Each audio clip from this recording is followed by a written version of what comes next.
Okay, everybody, welcome to Wednesday, right smack in the middle of our week here, Wednesday the 19th. And today I'm going to show you a really interesting and creative and actually fun. Believe it or not, you can actually use the word fun here in the mortgage industry. I'm going to show you a really fun way to make killer Facebook ad images. Now, these are images that are going to get you a lot of engagement, a lot of interaction, a lot of clicks. So in other words, when you get more clicks, what happens? You get more people to your website, right? Or to your landing page or wherever it is you're wanting to drive your traffic. So let's go ahead and exit here. I'm going to exit these slides. Give me just a moment here. I'm going to exit and go straight to an open tab. I'm going to show you something really exciting. And this is going to be something that you probably don't expect, but I'm telling you right now, it's really, really going to help your Facebook ad game. All right, so I'm actually at a meme generator. We all know what memes are. I'm at makeameme.org, but you can use whatever meme generator you want out there. There's tons and tons and tons of them out there, and 99.9% of them are completely free. So let's go ahead and create a Facebook image ad here in just a matter of seconds. Let's see here. I'm already seeing dozens and dozens of ideas because most of these are going to connect with people through humor and pop culture. I'm going to go ahead and click on this Oprah Winfrey one right here. Let's go ahead and create an image ad.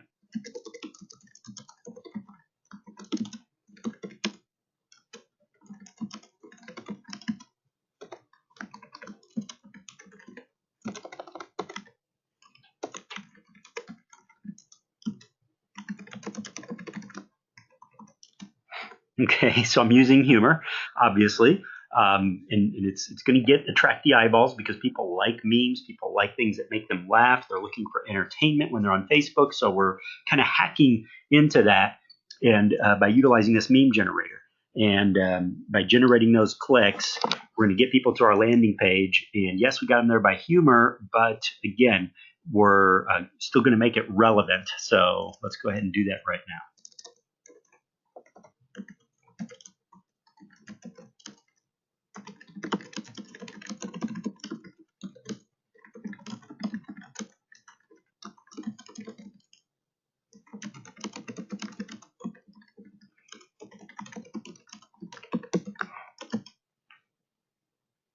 All right, now I'm just going to click the preview. Just want to see what it's like. Okay, good.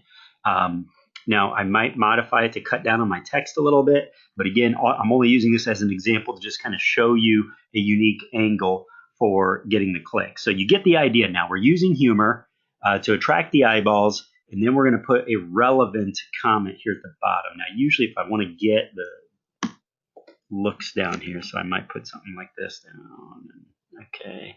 Or sometimes I'll just kind of put a little dash at the beginning and put a dash at the end. And believe it or not, just these little tweaks do make a significant difference in attracting the eyeball.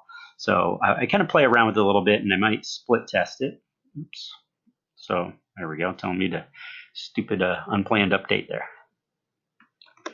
All right, so once I'm done, then I can just click to make the meme, and then I'm going to use that and upload that to my Facebook ad as my image. Now, what I like to do when I'm going this route is I don't just assume that this is going to be a winner, right?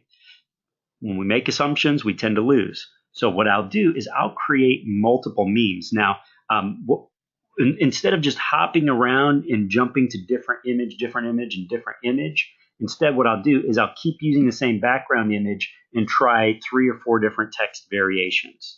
So I might try one that's a little longer, one that's a little shorter, one that's in between, try a different punchline, try a different angle. But I'm just going to stick with this as my base image. And only after I've run it for a couple of days will I make a judgment call as to whether or not this is a good meme to use, right? Because I have to try the different calls to action and the different funny sayings before I can figure it out, right? Because otherwise I'm just making an assumption again.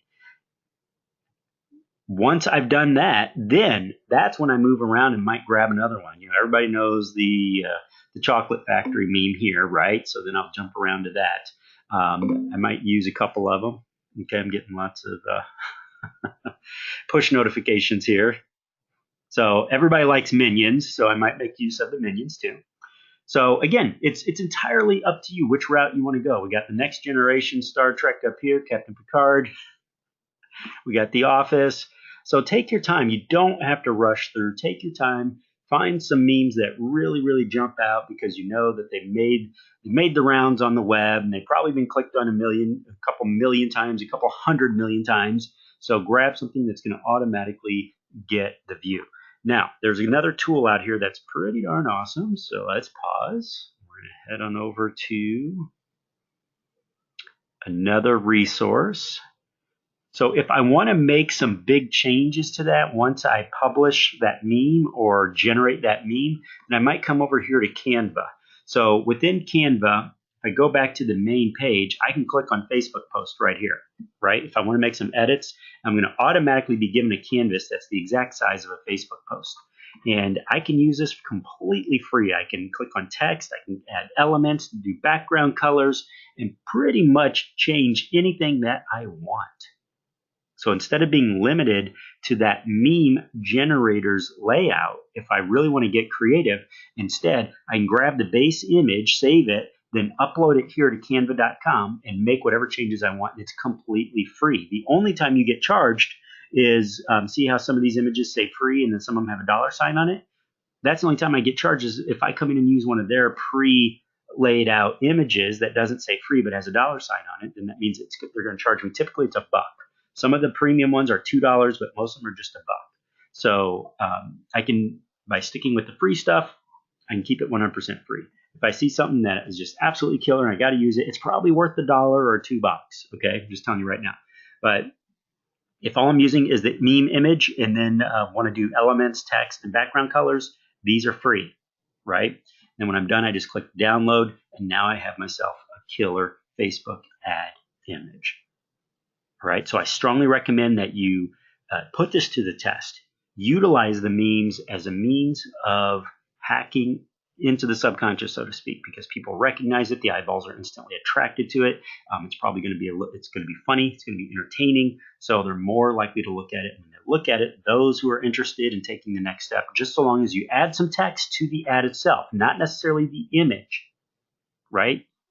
So yes, we did put some text on the image itself. Those were kind of the funny sayings and the mini call to action, but you have a text box within the Facebook ads platform. Make sure that you add some text there that's relevant and put your call to action, explaining why they need to go to the landing page, what they're going to get when they go to the landing page. In this case, finding out how much home they can afford, or learn the proper house buying process without jumping through a million hoops, whatever the case may be. Place it there. So a combination of some good ad copy with a kick butt meme image with a couple funny sayings, you got yourself a killer ad that's going to bypass your competition. That's all doing the lookalike Me Too stuff. All right. So I hope you found this helpful. And I do recommend, again, if you haven't been to my YouTube channel, just head on over to YouTube and subscribe to my YouTube channel. Leave me some comments below, guys. Tell me your thoughts about what we're doing here. If you have any good ideas, any questions, because it's that interaction that really makes these worth doing. All right, guys, I'll see you in next week's training video or mini training video. See you next time. Make it a great rest of your week. Bye now.